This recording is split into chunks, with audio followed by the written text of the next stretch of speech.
আমাদের বোট হচ্ছে তাহিরপুর ঘাট থেকে স্টার্ট করছে, খুবই ভালো লাগতেছে। মানে বোট যখন চলতেছে হাওরের উদ্দেশ্যে, চারিদিকে অথই পানি, অনেক দূর পর্যন্ত কিছুই দেখা যাচ্ছে না, যতটুকু চোখ যাচ্ছে থই থই পানি করতেছে। সো এটা বেশ ভালো লাগতেছে। এই টোটাল এরিয়া জুড়ে শুধু একটা মাত্র বোট দেখতে পাচ্ছি। এই ফিলিংসটা আসলে বলে বোঝানোর মতো না। আপনারা লাইক এখানে আসবেন, হাউস বোটের ছাদে এরকম দাঁড়ায় ফিল যখন নিবেন তখন অ্যাকচুয়ালি বুঝতে পারবেন যে আসলে কেমন লাগে ভিতর থেকে। সো গাইস, এই জন্য আপনাদের টাঙ্গুয়ার হাওরে আসতে হবে। আর আমার পেজটা অবশ্যই ফলো করে রাখবেন, কজ হচ্ছে আমি বেস্ট প্রাইজে টাঙ্গুয়ার হাওরের বেস্ট একটা বোর্ডের সন্ধান দিব, এবং খুলনা থেকে ইজিলি কিভাবে আসতে পারেন সেটার সন্ধান দিব। আপনারা ডিরেক্ট মালিক পক্ষের সাথে কথা বলে বেস্ট একটা প্রাইজে টাঙ্গুয়ার হাওর ঘুরতে আসতে পারবেন।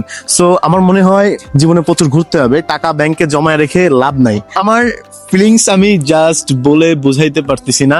সো এই ভিডিওটা এই পর্যন্ত, নেক্সট আপডেট নিয়ে আবার আসছি আমি।